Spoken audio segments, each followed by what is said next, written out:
யாரும் நினைச்சா கண்டிப்பா உன்னால என்னையே மோத முடியும். அண்ணே நான் சீரியஸா பேசும்போது சிரிச்சீங்கன்னா அப்ப டென்ஷன் ஆயிருவானே. நேத்து எபிசோட்ல ஒரு கண்டென்ட்டும் இல்ல அப்படின்னு சொல்லிட்டு பிக் பாஸே ஒன் ஆஃப் த கண்டெஸ்டன்ட்டா உள்ள இறங்கி கண்டென்ட் கொடுக்க ஆரம்பிச்சிட்டாரு. இவங்களுக்கு கொடுக்குற சம்பளத்துக்கு என்ன வேலை வாங்குறதுன்னே தெரியலையே. அது மட்டும் இல்ல, இது வரைக்கும் வந்த சீசன்லயே இதான் மொக்க அப்படின்றத சொல்லாம இன்டைரக்டா சொன்னாரு. அந்த அளவுக்கு இதுங்க பண்ணி வச்சிருக்குதுங்க. அவர் பாக்குறதுக்கே பரிதாபமா போச்சு. சரி, அதெல்லாம் என்னன்னு பின்னாடி பாப்போம். இப்ப நேத்தோடதுல முக்கியமானதை மட்டும் பாப்போமா அப்படின்னு பார்த்தா பாக்குறதுக்கு ஒண்ணுமே இருக்காது. இருந்தாலும் உங்களுக்காக சுவாரஸ்யமா, இன்ட்ரெஸ்டிங்கா, ஃபன்னா, ஜாலியா நிறைய மொக்கையான சம்பவங்களை கூட நல்லபடியா சொல்றேன்.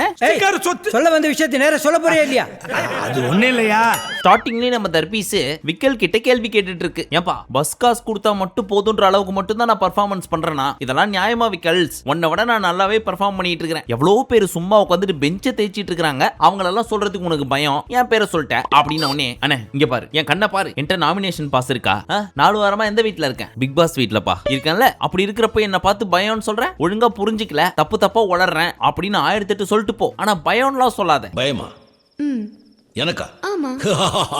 இல்லப்பா, தைரியமா சொல்லணும்பா. அந்த நொடியில எனக்கு தோணலனே, அதுக்காக பயம் எப்படி சொல்லுவேன்? இல்ல விக்கல்ஸ், நீ வீட்டை விட்டு வெளியே போய் நான் எப்படி பெர்ஃபார்ம் பண்றேன் அப்படின்றத நீ பாரு, உனக்கே தெரியும், பண்ணிட்டு போ. ஆனா நாமினேஷனுக்கு பயந்துட்டு தான் இதெல்லாம் பண்ணேன் அப்படின்லாம் சொல்லாத. நான் விஜய் சேதுபதி சாரிய பார்த்து எனக்கு நாமினேஷன் வேணாம் சார், நான் மக்கள் ஓட்டுப்படியா போயிட்டு வந்துக்கிறேன் சார் அப்படின்னு சொன்னவனா. சோ பயம்லாம் சொல்லாத. குத்துறனா நீ போய் குத்து. அடுத்த வாரம் விக்கல்ஸ் விக்ரம்க்கு எவ்வளவு ஓட்டு வருதுன்றது அப்ப தெரியும். ஓகேமா, நெக்ஸ்ட் வீக்ல 2 பேருமே நிப்போம், யாருக்கு ஓட்டு வருதுன்னு பாப்போமா அப்படின்னு சிரிச்சு அடிச்சிட்டாங்க. அப்படியா? சரி பாத்துக்கலாம். இந்த தர்பீஸ் நீ ஏதோ பெர்ஃபார்ம் பண்றேன்னு சொல்லுதே, கேமரா முன்னாடி வந்து பண்ணுதே, அதான் பெர்ஃபார்மன்ஸ் நினைச்சிட்டு இருக்கோம். அண்ணி இந்த பீஸுக்கு என்ன நம்பிக்கைன்னே தெரியல. என்னோட ஃபேன்ஸ் பத்தி உனக்கு தெரியல. நான் நாமினேஷன்ல வந்தா எந்த அளவுக்கு ஓட்டு போடுவாங்க, எப்படி எல்லாம் காப்பாத்துவாங்கன்னு உனக்கு தெரியல அப்படின்லாம் பேசிட்டு இருக்கு. ஐயா நானும் சொல்றேன், உங்களுக்கு கன்ஃபார்மா ஓட்டு வரும். பட் அதெல்லாம் உங்க பெர்ஃபார்மன்ஸை பார்த்து கிடையாது. இந்த பயபுல ஏதோ கிறுக்குத்தனமா பண்ணிட்டு இருக்கு, ஏதோ டைம் பாஸ் ஆகுது அப்படின்றதுக்காக ஓட்டு வரும். ஆனா ஓட்டு போடுறவங்க என்னோட தீவிர ரசிகர்கள், ஃபேன்ஸ் அப்படின்னு ஒரு வார்த்தை சொல்லி பாருங்க, அவங்க எல்லாருமே கல்ல தூக்கின்னு ஓடி வருவாங்க. தமிழ்நாட்டுல மட்டும் எனக்கு மொத்தம் 60 லட்சம் ரசிகர்கள் இருக்காங்க. அது என்னமோ மெய்யால இருக்கிறானுங்க. ஆனா உன்னை ரசிக்கிறதுக்கு இல்ல, உன்னை கலாய்க்கிறதுக்கு நெட்ல இருக்கிறானுங்க. சரி அதெல்லாம் விடுங்க. இந்த பக்கம் நம்ம விக்கல்ஸ் பயம்லாம் கிடையாது அப்படின்னு ஸ்ட்ராங்கா சொல்றாரு. அப்படி பயம் இல்ல அப்படின்னா சம்பளம் கொடுக்குற அளவுக்கு எல்லாம் பெர்ஃபார்மன்ஸ் பண்ணல, பஸ் டிக்கெட் கொடுத்தா மட்டும் போதும் அப்படின்னு வந்த வாக்கியத்துக்கு ஸ்ட்ராங்கா இவங்க தான் அப்படின்னு ஏன் கட் அண்ட் ரைட்டா சொல்லல? சுத்தி வளைச்சு எப்படி சொன்னா கோச்சிக்க மாட்டாங்களோ அந்த ஸ்டைல்ல பொறுமையா எடுத்து சொல்லி ஃபன்னியா முடிக்கிறதுக்கு எதுக்கு ட்ரை பண்ணணும்? பிகாஸ் அது பேரு தான் பயம். வேணான்னு ஒதுங்கி நிக்கிற முடியாமல். கண்டஸ்டன்ஸை பார்த்து பயம் கிடையாது. இந்த ஷோக்குள்ள நம்ம பேர் கெட்டு போயிருமோ, நமக்குன்னு ஹேட்டர்ஸ் உண்டாயிருவாங்களோ, ஒருவேளை ஒருத்தரை சொல்லி அவங்க நாளைக்கு வந்து நம்மளோட சண்டை போட்டாங்க அப்படின்னா நம்ம லெவல்ல இருந்து கீழே இறங்கி சண்டை போடணுமோ அப்படின்ற பயம். அது ஒன்றும் தப்பு கிடையாது. நம்ம பேரை நம்ம காப்பாத்திக்கிறதுக்கு என்ன வேணா பண்ணலாம். எனக்கு டைட்டில்லாம் ஒண்ணு வேணாம், நான் அமைதியா இருந்துட்டு ஃபன்னாவே டெலிவர் பண்ணிட்டு ஜாலியா அப்படியே வெளியே போய்க்கிறேன், நான் வந்தது இங்க ஃபேமுக்காக மட்டும்தான் அப்படின்னு நினைக்கிறது ஒன்றும் தப்பு கிடையாது. பட் அதெல்லாம் பண்றதுக்கு 1008 ஷோ இருக்கு. எதுக்கு பிக் பாஸ் சூஸ் பண்ணீங்க அப்படின்றது தான் சிம்பிளான ஒரு கேள்வி. அத உன்கிட்ட சொல்லணுங்கிற அவசியம் எனக்கு. அடுத்து பாருவை கன்வின்ஸ் பண்ணிட்டு இருக்காங்க ரம்யா. எப்படின்னா, எல்லாருமே இந்த வீட்டுல வேலை செய்யறாங்க பாரு, நீ கூட வேலை செய்யற, அப்படி இருக்கிறப்ப எல்லாரும் சாப்பிட்டு தூங்குறாங்க அப்படின்னு சொல்லி யார சொல்றது? சோ யோசிச்சுட்டே இருக்கிறப்போ நீ தான் என்னதானே சொல்ல போற அப்படின்னு கேட்ட. அதனாலதான் உன்னை சொன்னேன், இல்லனா உன்னை கூட சொல்லியிருக்க மாட்டேன் தெரியுமா? ஏன்னா எல்லாருமே ரொம்ப நல்லா வேலை செய்யறாங்க பாரு.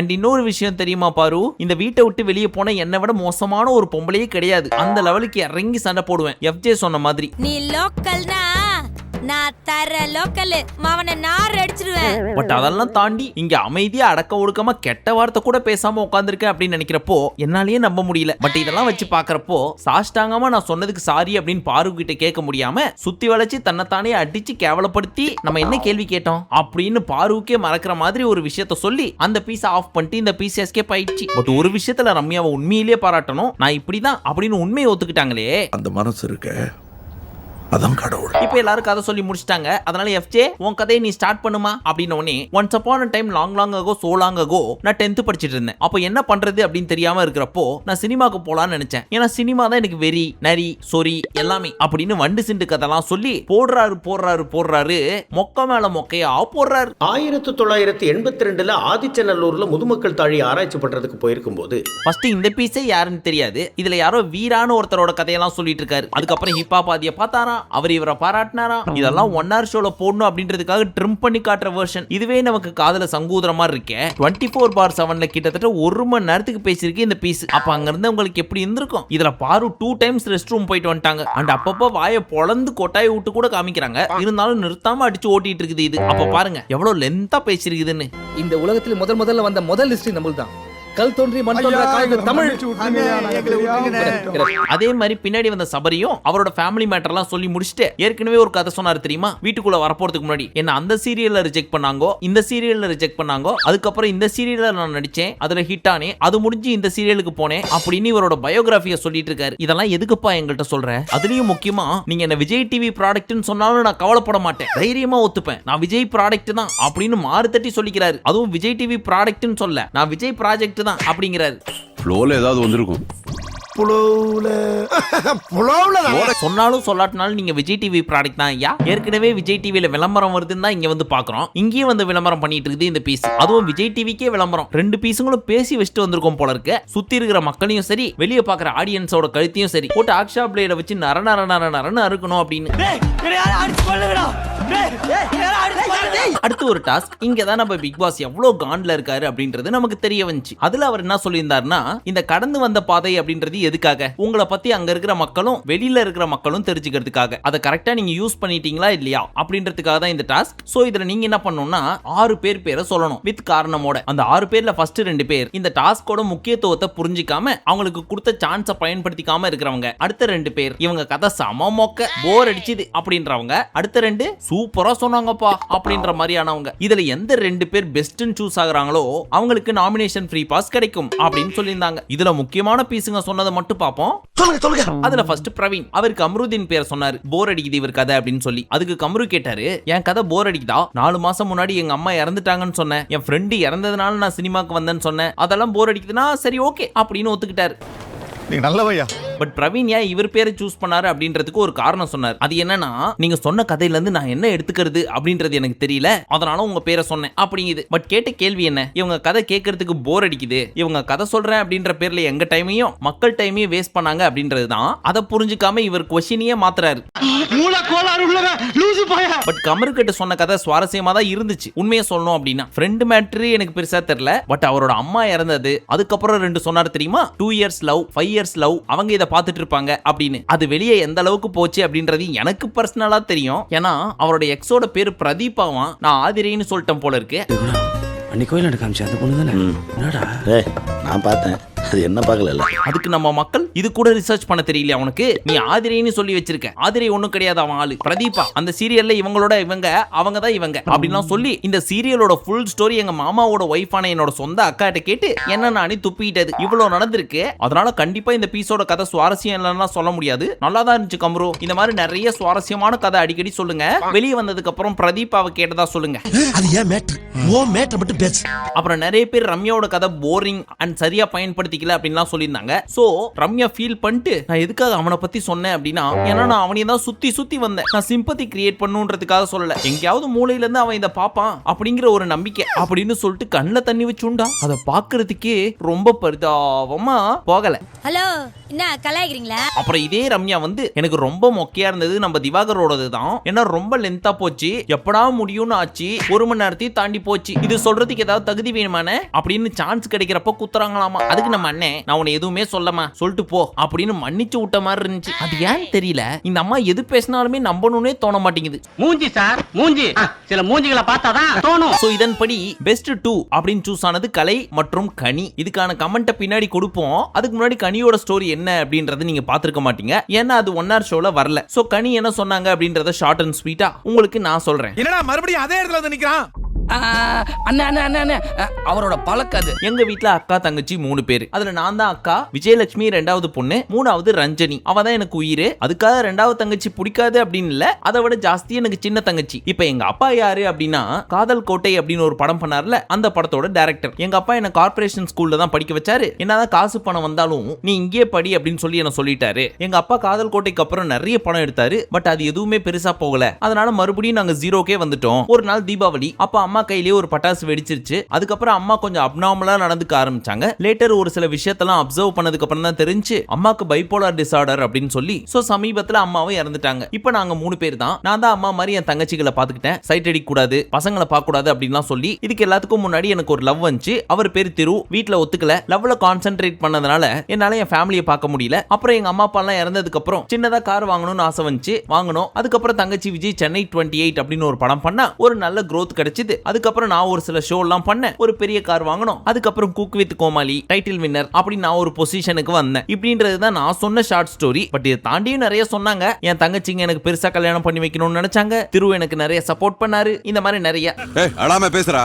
ஹலோ, இப்ப அழுது அவ இல்ல, நான் ஏன் அவ கதையை கேட்டு என்னால தாங்க முடியும். இப்போ இவங்க ஸ்டோரியை கேட்கறப்போ இன்ட்ரெஸ்டிங்காவும் இருந்துச்சு, இன்ஸ்பைரிங்காவும் இருந்துச்சு. ஒரு அக்காவா தங்கச்சிகளை அம்மா மாதிரி பாத்துக்கிட்டதா இருக்கட்டும், எப்படியோ சான்ஸ் கிடைச்சு இங்க பிக் பாஸ் வீட்டுக்குள்ள வந்ததா இருக்கட்டும், குக் வித் கோமாளி டைட்டில் வின் பண்ணதா இருக்கட்டும், எல்லாமே இவங்களோட முன்னேற்றம் தான். கண்டிப்பா அதை பாராட்டி ஆகணும். பட் நம்மளோட கேள்வி என்னன்னா, இவங்க ஸ்டோரி தான் இது வரைக்கும் சொன்னதுலேயே தி பெஸ்ட் ஸ்டோரி அப்படின்னு சொல்லி எல்லாரும் சூஸ் பண்ணிருக்காங்க. பட் இவங்கள விட பெஸ்டா யாரும் சொல்ல நீங்க நினைக்கிறீங்களா? என்ன கேட்டீங்கன்னா கண்டிப்பா இவங்களோட பெஸ்டா நிறைய பேர் சொன்னாங்க. உதாரணத்துக்கு முன்னாடி சொன்ன கமர்கட்டே இருக்கட்டுமே.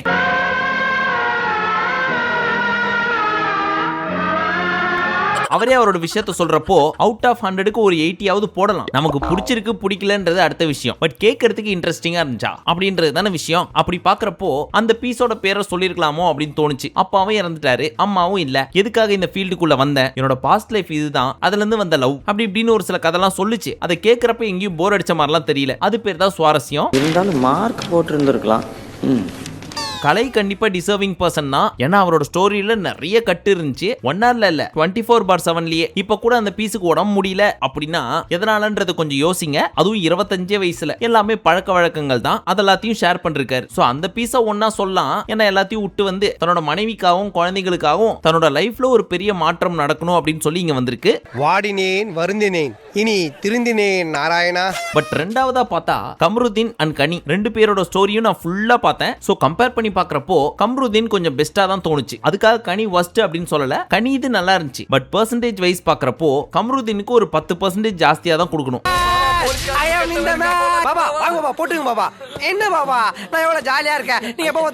பட் உள்ளுக்குள்ளதான் ஒரு அன்பு கேங் சுத்திட்டு இருக்கேன். அதுங்க தான் எது கேட்டாலும் கனி கனி கனின்னு சொல்லி அந்த அம்மாவை பெஸ்ட்னு சொல்லிடுறாங்க. அவங்க மேல ரெஸ்பெக்ட் இருக்கலாம். அதுக்கு அதிகபட்சம் குட் மார்னிங் குட் நைட் அப்படின்னு பாக்குறப்பெல்லாம் வணக்கம் போட்டு போலாம். அதை விட்டு அவங்க தான் பெஸ்ட்னு கோஷம் போடுறதெல்லாம் பாக்குறப்போ இதுக்கு முன்னாடி இருந்த அன்பு கேங்கே தேவலாம் போல இருக்கே அப்படின்னு தோணுது. இதையே தான் பாரு, தர்பூஷணி அண்ட் கலை 3 பேருமே பேசிக்கிட்டாங்க. இல்லை பிரபு, மோப்பம் பிடித்து சரி பெஸ்ட்னு சொல்லி விட்டு போறாங்கன்னே வச்சுக்கங்களேன். அதோட விட்டா பரவாயில்ல. பெஸ்டா கதை சொன்னாங்க அப்படின்றதுனால அவங்களுக்கு நாமினேஷன் ஃப்ரீ பாஸ் வேற. இதுல 5வது வாரம் நாமினேஷன்ல வராம இந்த அக்கா எஸ்கேப். இத பார்த்த பாரு எப்படிக்கா எப்படி நீ மட்டும் வாரம் வாரம் சொல்லி வச்ச மாதிரி எஸ்கேப் ஆயிட்டே இருக்க அப்படின்னு கலாய்க்க எனக்கே தெரியலம்மா அப்படிங்கிறாங்க அந்த அம்மா. என் வயிறு எரியுதுடா. இன்னொன்னு பெஸ்ட்னு சூஸ் ஆனது கலை. ஆனா என்ன பண்றது, அந்த பீஸ் இந்த வாரம் வெளியே போயிடும். சோ ஒரு நாமினேஷன் ஃப்ரீ பாஸ் வேஸ்ட். நீ செத்து பண்ணேன்னா இந்த கட்டில் எனக்கு தானப்பா வேண்டாம், கட்டிலுக்காக சாக சொல்றேடா. எனக்கு தெரியாது, எனக்கு கட்டில் வேணும். சரி பிக் பாஸ் ஏதோ காண்டுன்னு சொன்னீங்க, அது என்னன்னு கேக்குறீங்களா? இங்கதான் இப்ப சொல்றேன் கேளுங்க. இப்ப எல்லாரையும் ஒண்ணா உட்கார வச்சு நீங்க உங்களோட ஃபுல் பொட்டன்ஷியலை கொடுத்தீங்க அப்படின்னு நினைக்கிறீங்களா? அப்படி நினைக்கிறவங்க லெஃப்ட் சைட்ல வந்து உட்காருங்க, கொடுக்கலன்னு நினைக்கிறவங்க ரைட் சைட்ல உட்காருங்க அப்படின்னு சொல்ல பிரிஞ்சு உட்கார்ந்தாங்க. அதுல இந்த லெஃப்ட்ல தெரியறவங்க தான் இது வரைக்கும் அவங்களோட ஃபுல்லஸ்ட கொடுத்துருக்காங்களாமா. யாருக்கிட்ட விடுற? அதுல ஃபர்ஸ்ட் கெமி. டாஸ்க் தவிர்த்து இந்த அம்மா எங்க இருக்காங்கன்னே தெரியாது. அரோரா எந்த தைரியத்துல இந்த அம்மா எல்லாம் அங்க போய் உட்கார்ந்தனே தெரியல. அப்ப பிக் பாஸ் என்ன பண்றோம், அரோகரா ஒரு நிமிஷம் ஏன் இல்லம்மா, உன்னோட ஃபுல் பொட்டன்ஷியலை கொடுத்துருக்கேன்னு சொல்றிய, என்னமா கொடுத்த அப்படின்னு ஒரு கேள்வி கேட்டா என்ன சொல்லிருக்கோம் இந்த பீஸ்? வாட்டர்மெலன் ஸ்டாருக்கு உமா கொடுத்தேன், 2nd வீக்லயே கண்ணீரை கொடுத்தேன், 3rd வீக்ல கமருதீன் கிட்ட மனசை கொடுத்தேன், 4th வீக்ல என்னோட மேக்கப் ஐட்டம் எல்லாத்தையுமே உங்ககிட்ட கொடுத்தேன். அதானே அரோரா? என்ன நீங்க இந்த கோயிலுக்கு வந்து அதிர்ஷ்டமா போச்சு. சத்தியம் இப்படி உட்கார்ந்து குறி சொன்னா 5 10 தேத்தி 2 பேரும் ஈக்குவலா ஷேர் பண்ணிக்கலாம். இன்னொரு பக்கம் இந்த பிரவீன் இந்த பீஸ் எல்லாம் இன்ட்ரோல ஏவில பேசிச்சு தெரியுமா? அதோட சரி வீட்டுக்குள்ள வந்ததுல இருந்து பொட்டி பாம்பா அடங்கி படுத்துட்டு இருக்கு. பட் இதோட பொட்டன்ஷியல் என்ன அப்படின்றது நமக்கு நல்லாவே தெரியும். இறங்குச்சுன்னா எல்லாரையும் வச்சு செய்யற அளவுக்கு இருக்கு. பட் அந்த மாதிரி ஒண்ணு செய்யாம குட் பாய்னு நேம் எடுக்கிறதுக்காக ரொம்ப அடங்கி போயிட்டு இருக்காப்ல. கேட்டா இதான் என்னோட ஃபுல் பொட்டன்ஷியலுங்குது. அப்ப வந்த வாரத்திலேயே அதுவும் 2nd டேவிலேயே நம்ம தர்பூஷணி கூட சண்டைக்கு போயிட்டு ஓவரா வாய்ஸ் விட்டீங்களே, அத்தனையும் நடிப்போ. ஆமாம் கோபால். சரி அந்த பக்கம் உட்கார்ந்தா கேள்வி கேட்பாங்க, அதனால இந்த பக்கம் உட்கார்ந்து போன் வந்துருச்சுங்க போல இருக்கு. எவ்வளவு பெரிய பிளான நைட்டு 3 மணிக்கு கக்கூத்துல உட்காந்து கண்டுபிடிச்சிட்டான் பாத்தியா?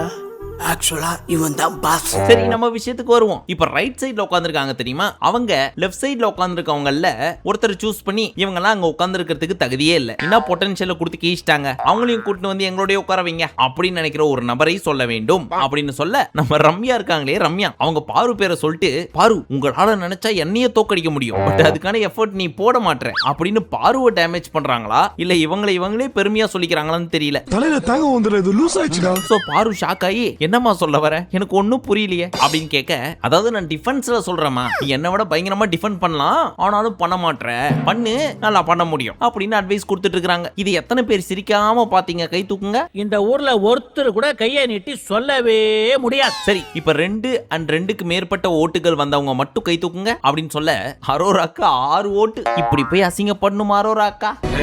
என்னை பார்த்து கேவலமா ஒரு சிரிப்பு சரிங்களா?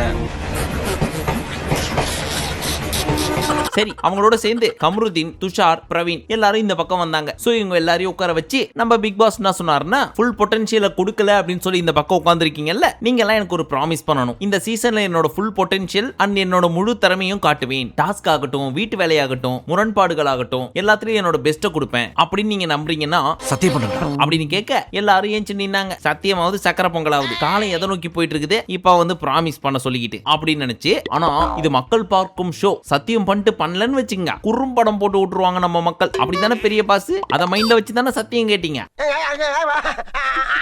பட் இதெல்லாம் இல்ல, என்னால முடியாது, இது ஓவரா போயிட்டு இருக்கு, இவங்களுக்கு ஈடு கொடுத்தலாம் நம்மளால ஆட முடியாது அப்படின்னு நினைச்சீங்கன்னா இப்பயே உட்காந்துருங்க அப்படின்னு சொல்ல, உட்காரணும்னு தோணுது, ஆனா எவனாவது கம்பெனி கொடுத்தா உட்காந்துருவேன் அப்படின்ற அரோராவோட மைண்ட் வாய்ஸ் நமக்கு கேட்டுச்சு. பட் யாருமே உட்காரல பாவம். ஆஹா, நான் மனசுல நினைச்சது அப்படியே சொல்லிட்டீங்களே. ஆமாமா, அதாம்மா என் ப்ராப்ளமே. எதுக்கு உங்களை உட்கார சொல்றேன் அப்படின்னா, இதுக்கப்புறம் வரப்போறது இன்னும் பயங்கரமா இருக்கும். அதெல்லாம் உங்களை உடம்பளவுலயும் சரி மனசளவுலயும் சரி பயங்கரமா சோதிக்கும். இந்த வீட்டுக்குள்ள வந்ததுக்கு அப்புறம் நான் நினைச்ச மாதிரி இந்த கேம் இல்ல அப்படின்னு சொல்லி யாராவது நினைச்சிட்டு இருந்தீங்கன்னா கை தூக்குங்கம்மா அப்படின்னு சொல்ல, யாருமே கை தூக்கல. பரம் என்ன டிப்ளமேட்டிக்கா விளையாடுறீங்க, ஏதாவது ஒரு கேள்வி கேட்டா நெத்தியடி அடிச்ச மாதிரி சொல்ல வேண்டியதான பதில், அதை விட்டு சுத்தி வளைக்கிறீங்க, பயப்படுறீங்க, சிரிச்சிக்கினே எஸ்கேப் ஆவறீங்க. வாரம் வாரம் பெஸ்ட் வர்ஸ்ட்னு சூஸ் பண்ணுவோம். அதெல்லாம் பார்த்ததுக்கு அப்புறம் சரி இப்படி நினைக்கிறாங்க போல இருக்கு, இதுக்கப்புறமாவது ஒழுங்கா ஆட ஆரம்பிக்கணும் அப்படின்னு நினைச்சிட்டு ஏதாவது ஒழுங்கா ஆடுவீங்கன்னு பார்த்தா 4 வாரம் முடிஞ்சு போச்சு, இன்னமும் எஸ்கேப் ஆயிட்டு இருக்கீங்க. இப்ப கூட பாருங்க, இந்த சீசன் என்ன பெஸ்ட்னு சொல்லி ஒருத்தன் கை தூக்கல அப்படின்னு பயங்கரமா புலம்பிட்டு இருந்தாரு. தலையெடுத்து பாருங்க சார், இந்த உலகத்துல ஒருத்தனும் ஒழுங்கு இல்ல. இதுல இருந்து என்ன தெரியுது, டிஆர்பி இந்த சீசன்ல சம்மாட்டி பெருசா எதிர்பார்த்த சீசனு கட்சியில புஷ்னு போயிட்டு இருக்குது. தயவு செஞ்சு ஆடுங்க ராஜா அப்படின்லாம் கேட்கல, ஆடிதான் ஆகணும், அப்படி இல்லனா நான் யாருன்னு காட்ட வேண்டி இருக்கும் அப்படின்னு மிரட்ட ஆரம்பிச்சிட்டாரு. இதுல எல்லாத்துக்கும் என்ன புரிஞ்சுதோ புரியலையோ தெரியல, சபை கலையலாம் அப்படின்னே தேங்க்யூ மிஸ் அப்படின்ற மாதிரி சொல்லி முடிச்ச உடனே ஏஞ்சி ஓடுறதுக்கு 10 பேர் நிக்குதுங்க. கலையலாம்.